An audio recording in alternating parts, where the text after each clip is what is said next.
Next মান্থে আমি আপনাদেরকে একটা খুব ভালো খবর দিতে যাচ্ছি। সামহাও এখন একটু ভয় হয়, কিছু মানুষ বলছে যে নাটকের অভিনেত্রী নায়িকা, এই ধরনের মন্তব্যগুলো না আমাকে অনেক ডিমোটিভেট করে। আই রিয়েলি হোপ আপনারা সবাই ভালো আছেন। আজকের প্রোগ্রামে এসে আসলে খুবই ভালো লাগছে, সুন্দর সুন্দর মুখ দেখে, and at the same time ফিডব্যাকের ব্যাপারে এত ভালো ভালো কথা শুনেছি। ইনফ্যাক্ট আমার এক্সপিরিয়েন্স এখানে খুবই ভালো when I met them.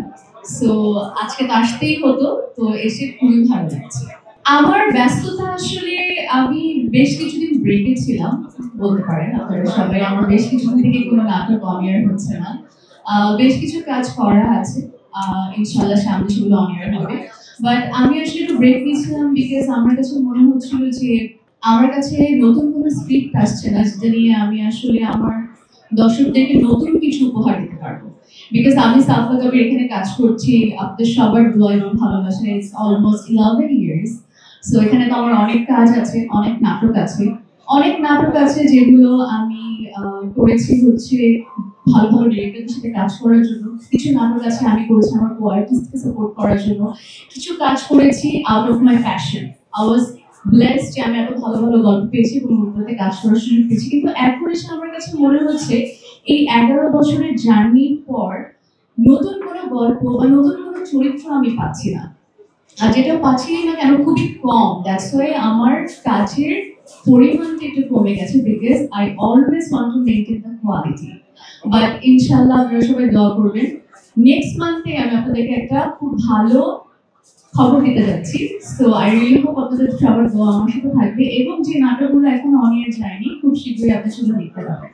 এই প্রশ্নটা আসলে খুবই কমন যে বড় পর্দায় কবে আসছি, কবে দেখা যাচ্ছে।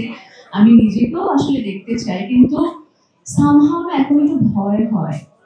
আমার কাছে মনে হয় যেভাবে আমাদের নাটকে এত ভালো ভালো অভিনেত্রীরা সিনেমা করছেন, এন্ড তাদের একটা সিনেমা বের হওয়ার আগেই তাদেরকে দেখা যাচ্ছে কিছু মানুষ বলছে যে নাটকের অভিনেত্রী নায়িকা, এই ধরনের মন্তব্যগুলো না আমাকে অনেক ডিমোটিভেট করে। সো আই রিয়েলি হোপ আপনারা এটা করবেন না, কারণ আমাদের আর্টিস্টরা তো আসলে এক একটা পর্যায় থেকে আরেকটা পর্যায়ে যেতে চায়। আপনাদের উৎসাহ ভালোবাসা কিন্তু আমাদের সবার দরকার। এসে দেখুন আমি এখন পর্যন্ত বড় পর্দায় আসিনি, কিন্তু আমি কিন্তু ভয় পেয়ে যাচ্ছি। অ্যাট দ্য সেম টাইম আমি আমার বাকি সব নাটকের আর্টিস্টদেরকে বিগ স্যালুট জানাই because they have all the courage এবং তারা এই প্রশ্নগুলোর সম্মুখীন হয়েও হার্ড ওয়ার্ক করে তারা সামনে এগিয়ে যাচ্ছেন এবং আমি তাদেরকে অনেক অনেক স্যালুট জানাই। And at the same time আপনাদের সবাইকে বলতে চাই আমরা সবাই না সবাইকে সাহায্য করি, উৎসাহিত করি, পাশে থাকি, সাপোর্ট করি, এইভাবেই তো আমরা আসলে সবাই একদিন বড় হব। সো ইনশাআল্লাহ আপনারা দোয়া করবেন, সেদিন মনে হয় না খুব বেশি দেরি আছে, একদিন হয়তো আমাকেও বড় করতে দেখা যাবে। না এই তো এই ভেদাভেদটা আমাদের মেগাস্টারই বলেছেন করতে না, কিন্তু বাকিরা কেন করছে এটা আমার প্রশ্ন। বাট হ্যাঁ, এরা বলছে যে প্রশ্নটা শুনতে ভয় লাগে, খারাপ লাগে, এগুলো করা উচিত না। এই ভেদাভেদটা আমরা কেউই না। থ্যাংক ইউ সো মাচ সবাই আমার কথা শোনার জন্য এবং আমার পাশে থাকার জন্য।